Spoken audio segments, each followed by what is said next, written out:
Ibihe byiza wowe ukurikira uno muyoboro wa YouTube, wowe ukurikira uyu muyoboro wa YouTube NA Media TV, nongeye kugusuhuza aho uri hose, ukomeze ugubwe neza kandi Imana ikomeze kuguha ibyo wifuza, ndagukunda.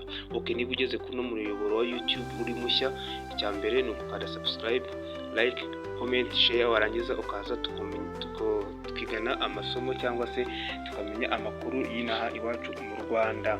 Noneho urabona yuko Rwanda Premier League ku itariki 16 today uyu munsi yasohoye features nshya y'igice cya kabiri cya shampiyona cy'uyu mwaka.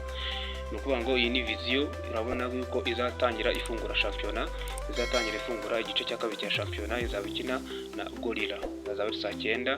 Hasi urabona ko dufite Munyamukandagira izaba yahuye n'uwo mukino uzaba uhatse iyindi yose saa 12, azaba ku itariki 7 z'ukwezi kwa kabiri, azaba ari kuwa gatandatu, bazakina ubwo mwapera. Ku cyumweru naho urabona imikino izaba yakomeje, ikipe ya Sport izahura na Musanze Kigali. Noneho uraje urumwibaza ati se Nyamukandagira izakina na Sport ku itariki zingahe? Naho matsiko ndabikeka yuko ariho musigaje. Nyamukandagira Football Club, ni ukuvuga ngo APR Football Club Nyamukandagira, iyi ni features uko iteye. Ukwezi kwa kabiri kose Nyamukandagira izahura na Rayon Sport ryari, azaba ari ku itariki 10 z'ukwezi kwa gatanu.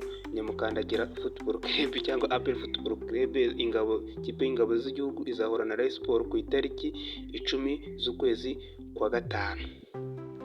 Azaba tugeze kuri match, azaba ari kuri match ya 27 habura imikino 3 shampiyona tuyisoze.